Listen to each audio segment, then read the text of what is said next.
Namaste, brothers and sisters, ladies and gentlemen,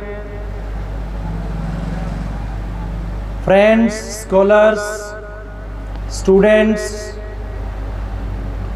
colleagues, professionals and officials, doctors and ministers, advertisers and journalists, press, media. I send Dr. Rakesh from USA. Welcome your presence. I praise, admire, appreciate your devotion and dedication, listening towards the words of science and spirituality. Science and spirituality both are the two sides of one coin, which helps in the betterment and upliftment of our society and nation. Modern children are suffering from those diseases which were once considered to be meant for adults only.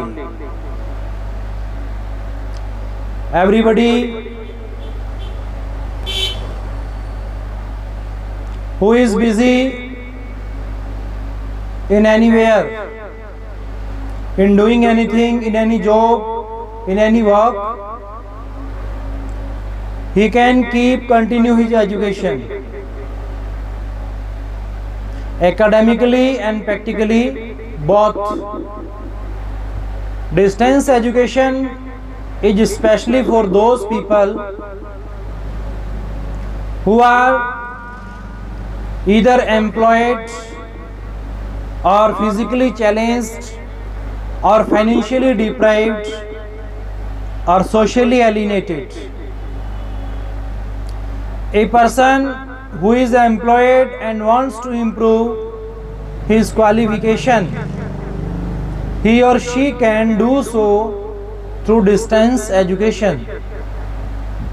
It can save his time and money and yet satisfy his needs and curiosity. Those people who live in an area that is far off from the center of education find it impossible to satisfy their appetite for knowledge. Hunger of knowledge is endless. Distance education can open up the gates of education for such people. Even those who are retired from any profession, from any department, they should also continue their education academically and practically both. For playing the role of a good citizen of the nation and society. They should not feel fed up. They should believe in the teachings of Swami Vivekananda, who believes the secret of success is in continuity, unrelenting, unceasing, unstopping. Do it. If you have completed your personal desires, then you must do for society, for nation, for the world, You should not stop at any place, at any time, because continuity or regularity mean to success of the nation and society also. You want to be happy for long time, then you must follow these formulas in your life. Even the women who are not allowed to go the gates of education, for such people, even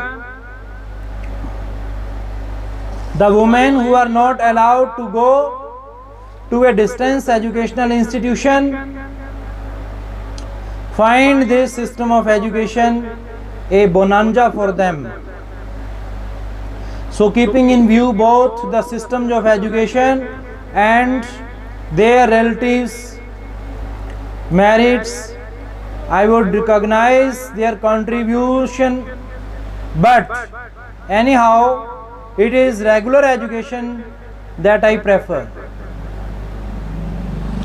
Everybody has a picture of a child being slim, active, physically fit.